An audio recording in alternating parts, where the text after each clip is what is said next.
This is Good Morning Mumbai with Hrishi K.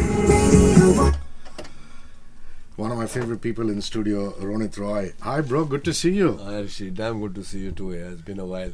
And you know, I love the fact that you keep coming back. You reinvent yourself, and the digital platform is something that you've attempted and done so successfully. Because season one of this show just went nuts. I mean, people thought it's a mainstream television format kind of show. Right. But the digital audiences have really taken to it, and you know it's a very great thing that they've embraced it, and you know there's lots of terms of endearment for it online, and that must have come as a wonderful surprise. Yeah. I mean, of course, I mean, it goes without saying that when you do a piece of work and it's successful, you know, it's all around happiness, khushiyan hi khushiyan. But however, I will not take credit for it. I mean, and this is going to sound like an award acceptance speech, but all said and done, you know, it is the truth that first season was on old Balaji with Ekta. So the good thing about Ekta is that you know, at least vis-a-vis me and her, that relationship, working relationship that we have, is that whenever I am called in, you know, she is extremely enthusiastic about what I'm going to do next. So she's thought out the character, she's thought out the story, and even with Kasauti, with the older man, younger woman, at that time, we are talking about 2002, where people were saying, yaar, ye to kaise, people will never accept it. But we stayed on number 2, number 3 for about 8-9 years. So I think she has some kind of a vision there. You know, she knows, she preempts that thing. Like in season 1 of Kehne Ko Humsafar Hain, you know, the other woman and the man actually leaving and bringing the relationship out in the open and leaving his family and children. And of course, we had a divided audience. One part felt that it was the right thing to do, to choose freedom and to choose your way of life and to choose love. And the other part thought that to choose love over responsibility is, you know, the conservative and the liberals, the fight that always existing. So I think, you know, if there is any credit due in terms of, you know, direction setter, or it's pretty much Ekta Kapoor. I'm thankful to be part of it. Also, I think she's incredibly smart simply because, you know, if this was conventional television, and that's why I keep coming back to the digital audience, if this was conventional television in season 1, normally the man leaves because, you know, the wife or one woman is evil, and that's not the case here. This story plays out beautifully and naturally, which is about human vulnerability and the fact that you don't have to be the evil one for your partner to go away. Right. I mean, there might just be differences in opinion. I think that's what has appealed to the millennials, or, you know, a host of younger people who watch OTT platforms, who have made the show a success. Would you agree? You know, saying that Mona's not the evil one here. Yeah, I agree. Yeah. I agree partly because you spoke about the millennials. In my knowledge, the feedback that I have got and the people now asking me at my club, you know, about the second season and when it's coming and what's going on in it, are not millennials at all. Wow. So we somehow we have found a range of audience, you know. So, and there are people who have actually lived this life. There are people on the brink of living their lives, marital lives, so to say. And there are people who have lived their lives. There are men who are stuck in a similar situation where, you know, mummy, papa, चाचा क्या कहेगा, socially क्या होगा, stigma लग जाएगा, पत्नी को छोड़ दूंगा तो वो क्या करेगी बेचारी, कहाँ जाएगी, और कुछ लोगों को ऐसा होता है यार 50% वेल्थ लेके जाएगी. So there are there's a gamut of things where for them to, you know, stay together, living in a dead relationship, but they carry on doing their own things, and there are some people who choose to not do that. तो दोनों है. There are of course the millennials who are now saying कि अरे ऐसा भी होता है, and this is what we were taught by our parents, and now this is what is happening. So it's a fine balance of both worlds, you know, the conservative and the liberal now, and the old world and the new world. So as things stand, so essentially I feel that life between black and white is 50 shades of grey, and we all live in some shade of grey at some point of time in our lives. The shade of grey keeps changing. None of us are black or white. So yeah, so it's a fine mix, a fine balance. Season 2 is even more interesting because we left season 1 where Rohit Mehra had left his family, he left his children, he left his house to get married to this woman who he loved, Ananya Sharma, and then at the end Ananya Sharma left him. So this kind of sweet revenge or whatever it's called. But then the Poonam, the wife, Gurdeep played it fantastically. 22 years of marriage, and your spouse walking out on you, dumping you, or ending the relationship, whatever you call it, leaves a certain void in the other person's life. And so how do you deal with that void after 22 years?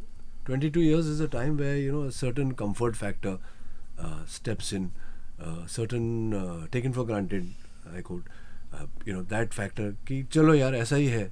Now suddenly when that is taken away and there's that void, that there's that one number you're not sure whether the person will pick up or not, and you can't really, it's not so casual anymore that you can call that number anytime you want, because that number is now living with some other number. Sure. And then the kids, I think kids have the hardest time understanding what went on, because I don't think any kid is ever ready for suddenly not having one parent, whether it's through divorce, whether it's through death, whether it's and all in between. So for them to cope up with a situation where one parent suddenly goes missing or is not there for them when they want that parent to be, or where they want that parent to be, it's difficult. So this character Bani, the elder daughter, she gets married on the rebound kind of thing, or to teach her father a lesson out of anger, out of frustration, at a very young age, at an age where her father doesn't think she'll be able to handle marriage.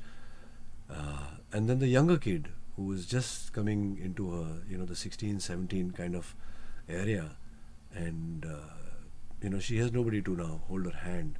So all these answers that cropped up at the end of season 1.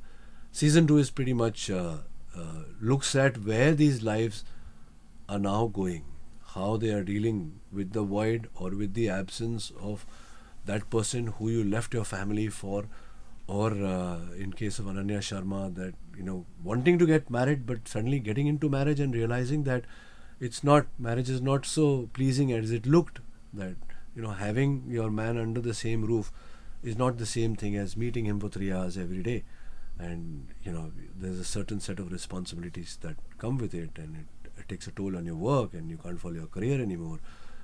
So all those questions, now what do you do? Where do you side? Do you stay with your husband? Do you say no, I'm a career woman and that's what I do? So there are important questions, important social, human questions in season 2 which are raised, but not so the look at it and the narrative is not so serious, I might say. Well, I just think it's beautiful writing, because I'm sure you have friends too, and I have too, of couples who've been together for years and years, and suddenly they break up.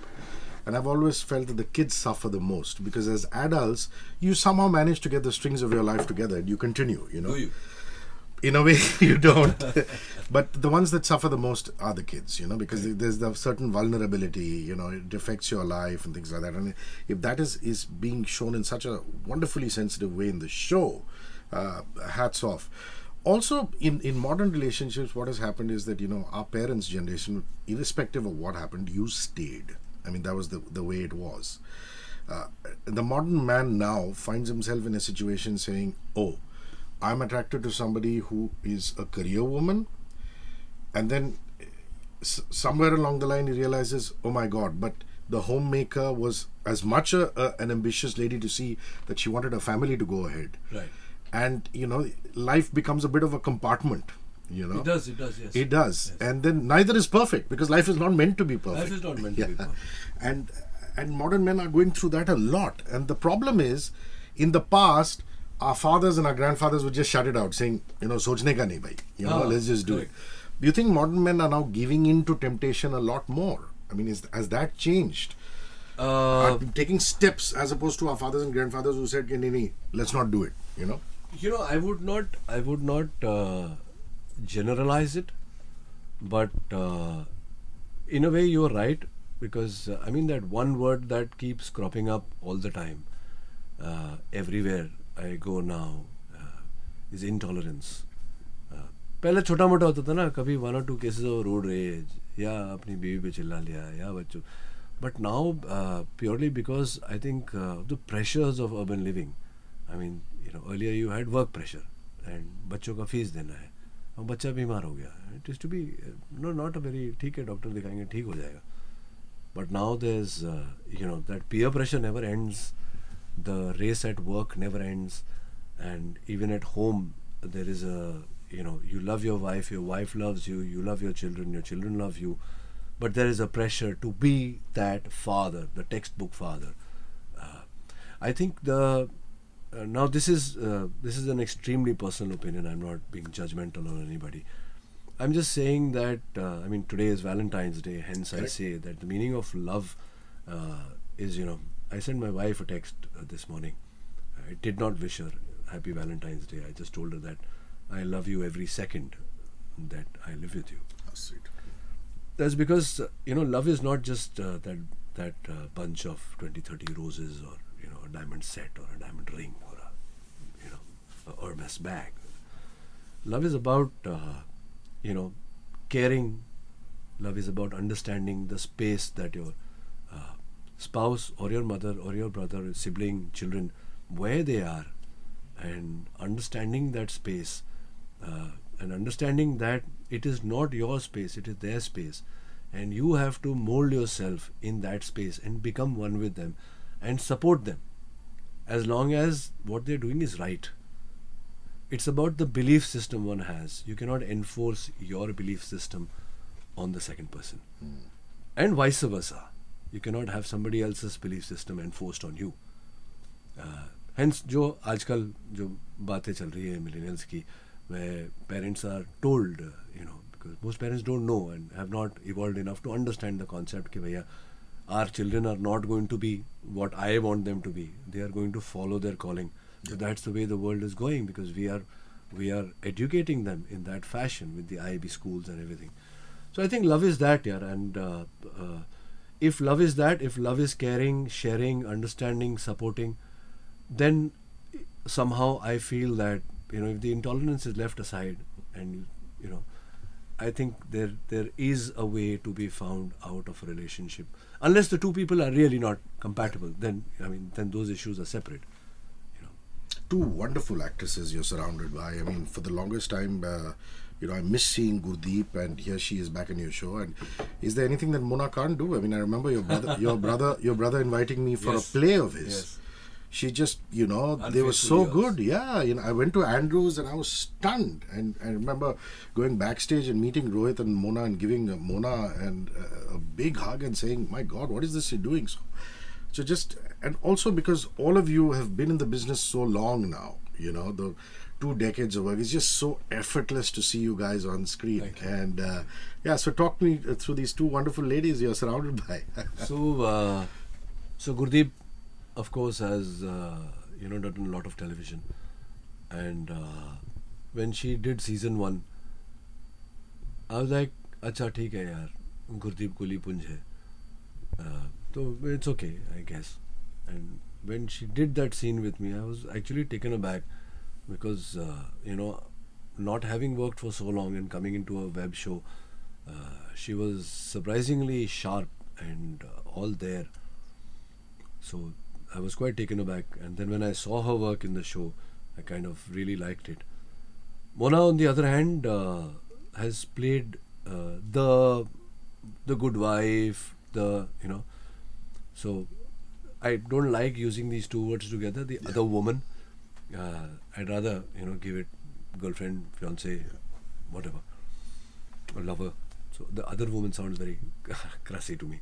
But having said that, so she's used to playing the wife, and for the first time being asked by Ekta to do this role, and I saw a glimmer of uncertainty in her.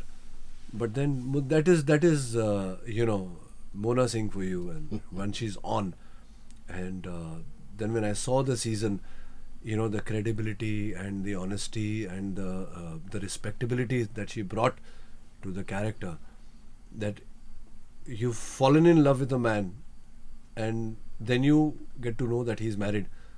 So what do you do here? Or even if you know he's married and you fall in love with him, it's not your fault. So there are two things to do: either you walk away or you go through with it. And if you choose to go through with it, then it is what it is. But bringing that kind of respectability to that character, which are not treated very respectability in our society, like you were saying, they're always the evil one, the homebreaker, so to say, the kulta. So it's wonderul, yaar. And lovely writing, because the current promo has you saying, "Boss, I've taken 20 years to build my company," and she says, "Dude, I've taken 8 years too." Yeah. So, which is such a fantastic modern age discussion. Correct. So that's exactly what I'm saying. That if it's taken you time to build something, it's taken her also time to build something. She's also as passionate about what she's doing, like you are about what you're doing. So, writing, of course, Jaya Mishra. Again, this name Ekta Kapoor doesn't go away from any facet of making this show. Direction, of course, path given by her, that this is what I want. And Jaya Mishra is, of course, fabulous. Jaya sent me a book called the Kama Sutra, which was full of sex from the beginning to the end. So I said, hats off, man. Quite risque, She seemed like quite a ballsy kind of girl, She is. Yeah, she is. So, she's written it well. I met her last night at the screening, and I was very relieved when she told me that, I had my doubts whether you guys would be able to do it or not, but I think you guys have managed. So I was very thankful that the writer approves. Listen, your Insta feed is full of Qatar. You obviously had a wonderful time there. I mean, the story logically goes to Qatar, and wonderful country, yeah. It's an amazing country. It's of course, like every country does, it has its pitfalls, but they are far and few between. The general atmosphere of the country is very good. The citizens of the country are very well looked after. It is a small country. It is a rich country. And I came back actually with a heavy heart कि यार मेरा देश ऐसा क्यों नहीं है.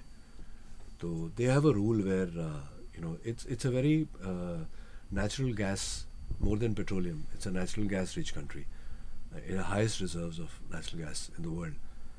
And because it's reserves of the country, and it's a product of the country, every citizen has a right on it. So the whatever coming in, it's every citizen's right to the produce of that country, which I thought was very fascinating. Of course, it does make people a little lazy when you're getting paid for doing nothing. It does create a difference in your lifestyle. But otherwise, since you've brought it up, the tourism ministry and the cultural ministry, Bombay boy called Samir took very good care of us, and great locations, like you will see must have seen in the trailer, and you will see in the show. Great locations, extremely helpful people. By and large, it's a very joyous country. So it's unlike probably a very closed. It's not a very closed culture. They are open. Of course, they have their laws, because they must follow their laws, which are, of course, have a religious bent to it. But they are not really, they're not very country. Yeah, they're not. Yeah. I saw you do a bit of adventure biking, down the sand dune. Oh, people underestimated you, thinking you're not going to be able to do it, and you very coolly slid down. Was the first time you've done some adventure sport? Yeah, it was the first time, and that was I don't know which video you saw, but I saw you coming down the hill, the sand dune on a bike, on a quad bike. Yeah. On a quad bike. But they captured it from a different angle. Yeah, they So did. it was looking like okay, इसमें क्या बड़ी बात है? But it was actually at almost a like a 10-degree incline. Wow. So it was really scary.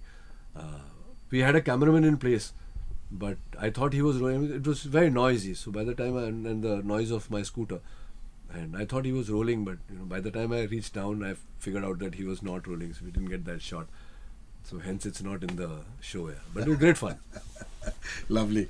What is this film you're doing with Brendan Fraser and Neeraj Kavi and Abhay yeah. Deol? Yeah. I saw the trailer and looks fabulous. Yeah. It does. Yeah. So yeah, I actually chanced upon the trailer on Twitter. And somebody marked me on it. Although Rohit is the director of the film, is a very dear friend and extremely nice person. We shot this film some time back, and it was called The Field. Okay. And yes, it does have Brendan Fraser in it. Brendan Fraser was here in Mumbai shooting the film with us. Nice bloke. Extremely nice. Wonderful person. And very talented actors. There's Neeraj Kabi, there's Abhay Deol, there is Priyanka, there is a host of other actors who do a lot of foreign cinema. So I felt good doing that film. And Rohit in fact spoke to me a week back about some dub, and I think he forgot to mention that he's releasing the trailer. But I now hear that it's premiering at the Berlin Film Festival. Very nice. So yeah, we'll get to hear about it then. So you don't have a release date as yet? Yeah, I'm not going to say whether I don't have that information. So Correct. I don't have. These days you never know if the makers decide to go theatrical or they decide to go on an OTT platform. So really, there's no point commenting on it unless you know about it. And what else is happening on the film front? When do we see you next on the big screen? So I've finished all my work. All my work that I've done in the past year and a half is released, except a film called Arjun Patiala with Kriti Sanon and Diljit Dosanjh. It's a very serious subject, but it's shot in the light vein, so nobody's serious about it. It's like pretty much a coroner or a postmortem expert looking at a dead body. It doesn't mean anything to him. It's just So it's like that. I mean, these people have been it's a nice film in light vein. It's called Arjun Patiala. That should be releasing sometime mid this year. I'm in the process of shooting Shamshera for Yashraj. Karan Malhotra is directing it. It's called Ranbir, Sanjay Dutt and Vani. So that's a big film. That's a big one. So we're going to be shooting it all the way till September. It's being shot in various locations. 3 sets in Mumbai, and then one set up in Rajasthan, one set up in Leh Ladakh, one set up in Manali. So quite an extensive shoot. And then there are a few projects very interestingly placed this year. So I think 2020 will probably have, I might start looking different because of the work that I do this year. Yes, the hazards of being an actor. I just want to briefly come back to Kehne Ko Humsafar because Apurva Agnihotri seems to be letting loose his photography skills on you. Some great pictures there. Yeah, I am that man has an eye for pictures. Yeah, some of them are really nice. Yeah, some of them are really nice, and he's also got some apps, I suspect, on his phone. Because when I'm standing there with him, I can't see anything. Maybe I don't have that eye for pictures, but he's very good there, and he's taken apart from us our pictures in Doha.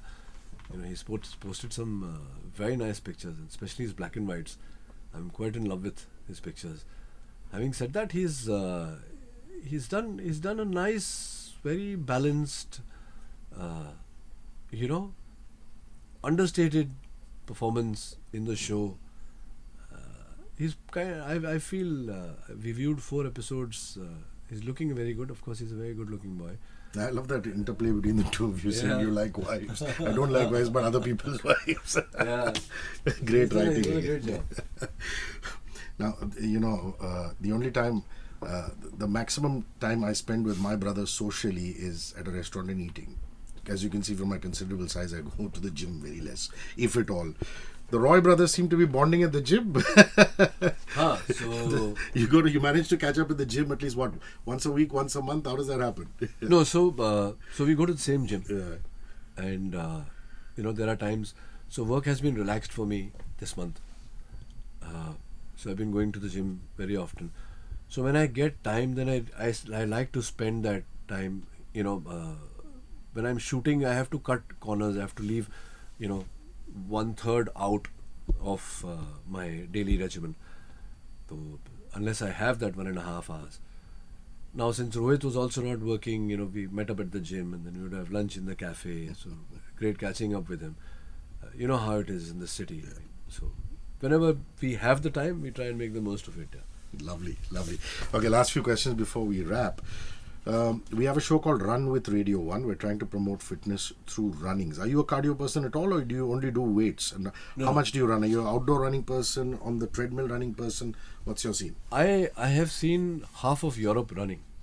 Wow. Yeah, and it's just recently that my wife got it, because every time we would travel, so I would go for a run in the morning. So I would run like half a kilometer this way and half a kilometer back, and the next day I would run half a kilometer in the other direction. 2.5 kilometers in the other direction.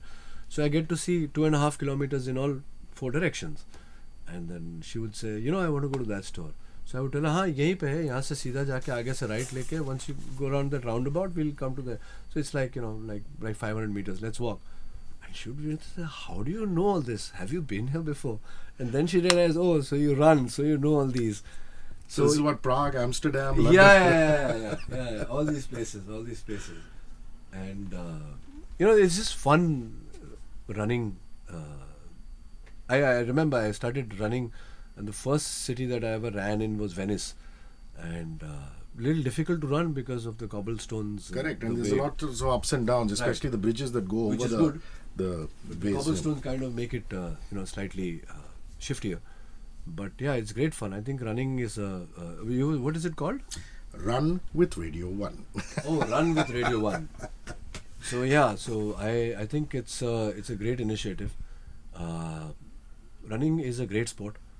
However, what I discovered is that running could have, when you get addicted to running. So I've cut down my running. I used to run about 10 kilometers every day, and I've cut it down to about 5, 6, sometimes 8 just maybe once a week or once in 10 days. Otherwise I'm between 4 and 6 kilometers a day. For men who are aging, on the Muscle other loss. side of 30, there is a muscle loss. There is also a loss of testosterone, because your body produces only that much testosterone a week. So my only advice that I would give long distance runners is that you should keep doing that testosterone check once in a while, because it might just play out differently. We have another show called Heal the World. How can each one of us try and heal the world? Sir, without any doubt, like Mr. M.K. Gandhi said, Mahatma Ji said, that you must be the change that you want to see in the world. So I think it basically starts with you, because if you are weak, you're not going to be any help to anybody. So I've noticed in my life that when the day I decided to get healthier, a lot of things stopped on my shoots, and then all the people around me, they kind of started switching, and then you talk. So why are you eating this, and why not that, and then you talk, and then when you sit down for a meal, when you're touring or shooting or something, it's the same kind of food. So all that gets taken out. So start with yourself, let it filter down to your family, let it filter down to your friends. Of course, we know what the bad things are, the smoking and the excessive drinking, and things that there are little small rules that I've made in my house. My kids are not allowed to, I won't say not allowed, it's a very strong word, but barring that, those rare times, they're not allowed to eat anything out of a plastic packet. So no chips, etc. Processed food. Yeah, no processed food. but they don't understand processed food. So it's just a blanket. Okay, packet में से कुछ भी नहीं मिलेगा, plastic bottle में से कुछ भी नहीं मिलेगा. So no soft drinks. So it took a while, but now they don't think about it. They go, and when I ask them what do you want to drink, they say okay, juice. So they've gotten used to it. So at an early age, if you kind of tell them the bad side of the stuff that tastes good, I think that helps. That goes a long way. Lovely. Ronit, it's always special to talk to you. I mean, this interview is a prime example. We can talk of human relationships, travel, fitness, and it all sounds lovely. Thank you very you so much. much. Thank you, and all Lovely the to be best. here. All the Thank best for you. season 2. Thank you. Thank you.